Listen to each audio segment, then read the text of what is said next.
Hello everybody and welcome to this walkthrough of Panbox.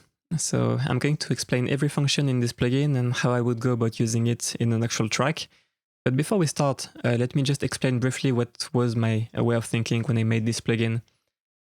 So my goal was to just create a more realistic panel because what does give you is basic functions like putting one channel into the other one or changing the level relationships of the channels. So changing the level of the right compared to the left. And that's all fine and dandy, but it's actually not how it works in real life. In real life, there are more things going on. For example, if a sound is on the left, usually what would happen is that the right ear would actually be more dampened because your head is in between. You know, if you try to imagine how it would look like, so that's your head here. You have a source here on the left. So your right ear is here, but there is your head in between, right? So obviously there should be more treble into the left ear because treble is absorbed more than bass when it comes to matter, physical matter. So this ear here is actually darker sounding than this one.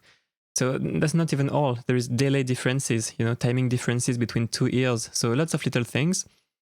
And my goal was to find the best middle ground because it's not so easy. You can't just like add delay and have it sound good. It can cause some issues as well. But my goal was how to get the best compromise to have the best possible panning in a DAW that would work on as many sources as possible. So let's talk about the input section first. So I think it's quite self-explanatory, but just in case, let me just show you how it works.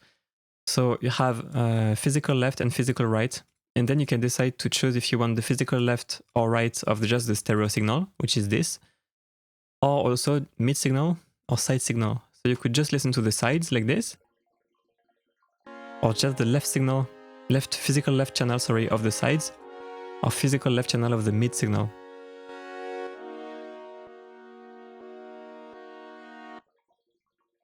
Or just normal stereo.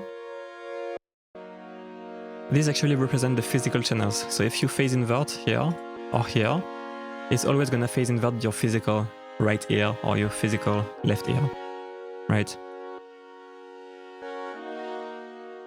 Stereo swap, mono. So for example, say you have a funky stereo signal, like a bad cello recording. It's like too wide and phasey and inconsistent, and you want to remix this cello from the left signal. Well, you can. Say you just want to keep the left information and just paste it into the right channel. You would just do this, left only and mono. And you're only keeping like the left mic recording and putting it in dual mono. And then you can repan and do whatever you want, right? So that's basically how it works. Now, let's go into the panels. So first we have the HighSpan. So HighSpan is basically just the Haas effect, but very convenient because it's just one knob. So say for example you have shakers like this and you want to create a bit of a spread. It's quite easy. So it's just a delay between the left and the right channel. So the sound is coming into the right 15 milliseconds later after the left. And because of that, it feels like the sound is coming from the left, but the level of the channels are actually equal. It's just like a psychoacoustic effect. Now, if you want to keep just the width, but you don't want that panning, you can easily counter it by panning to the right. Of course, not too much. So you just keep that widening, right? Now, just be careful with this because, of course, if you create a delay between the channels, it can create phase issues and flamming issues, especially when you have sharp transient sounds like this. So if I just mono afterwards, you can hear a bit of a double transient and a bit of a flam compared to no panning. And that's normal because the Haas effect is just what this does. It's adding a delay. So it can be very useful for pads, sound design, sounds like this, but you need to be careful because it can create phase issues. I just wanted to include like a really convenient way to do it. You have the fine mode, which just allows you to do micro delay adjustments. It can be useful to fix phase issues as well, or just be very subtle with it. It's way more subtle. So yeah, it can be interesting in some cases. All right, let's talk about the balance and stereo pan now. So what balance is doing is that it's just adjusting the level of each channel independently. So for example, if I hard pan to the right here, it's going to mute the left channel. If I hard pan to the left, it's going to mute the right channel. So it's just adjusting the levels of the channels independently until you achieve the desired panorama. With that said, if you put stereo pan here, it will actually transfer the content from one channel into the other. So say for example you pan hard right here, it won't just mute the left channel as you pan or like lower it until it's muted. It will actually transfer the contents of the left channel into the right. But now check this out. If for example my right ear is only treble and my left ear is only dark muddy signals, well, if I just do balance, I lose all that brightness because I'm just muting the right signal. See, with stereo pan, it's transferred into the other channel. So yeah, it can be useful if you want to pan a piano that's very kind of different in terms of tone, or any instrument that's very different in terms of tone, and you want to pan it around and you want to preserve the frequency response of the instrument. Now, let's move on to tonal pan and smart pan. So tonal pan and smart pan are my take on having the most natural, most realistic stereo panning possible. I tried everything, delays, all the kinds of different psychoacoustics, binaural stuff as well. And the thing is, this stuff works sometimes, but it tends to cause issues on like half the sources. Like delays are not gonna work on every source. So this type of panning, these types of algorithms are what worked best for me. Now, tonal pan is basically a way to simulate physics, the physics of the head that I was talking about before. So the sounds on the right will actually be darker in the right ear as you pan, and the sound of the left will be a bit brighter, not quite as much as the right ear is dampened, which sounds more realistic. So what really happens is that you get this sort of tonal shift and you actually lose highs, you actually pan the highs before the bass because it's panning using filters. So it's a way more realistic way to pan. Let me show you the difference between balance here, which is normal panning. As you can see, it kind of narrows the signal as you pan, right? And here is just mono on the left. Whereas tonal pan will always preserve, like it will pan the highs before the lows and the mids.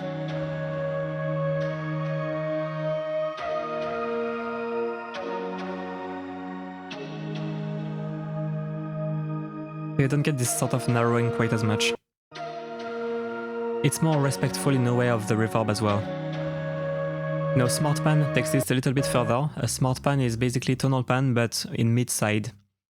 Because most of the reverb sits in the sides, I thought that if we apply this tonal pan to just the mids, it will be a bit better. And it's not just doing that, there's also more tweaks to make sure that it still sounds good at every position, but that's kind of the gist of it. So, for example, if you take a sound that's very wide, like this pad here,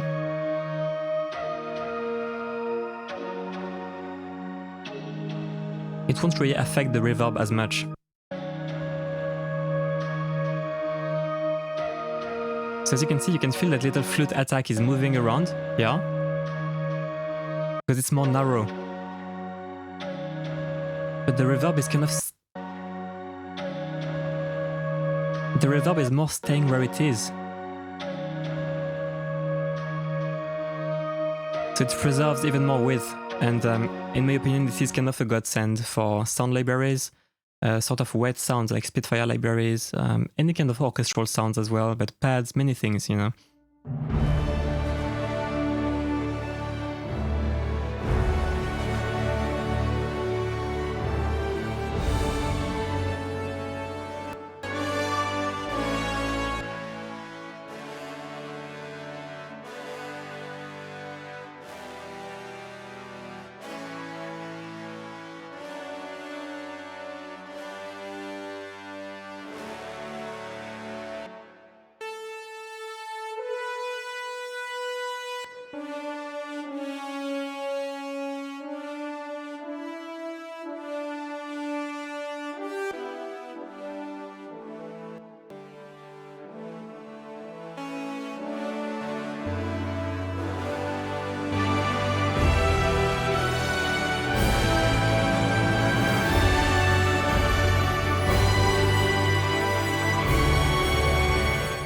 But yeah, that's really, in my opinion, the best way to pan things around cleanly, and you can be sure that you're not going to have any phase issues with these panners. You can jack in mono, no issue.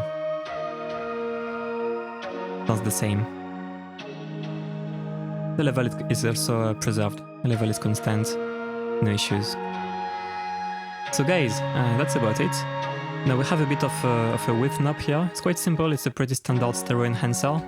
It can be good because sometimes the sound can be a little bit too narrow, a little bit too wide, so you might want to have control over this.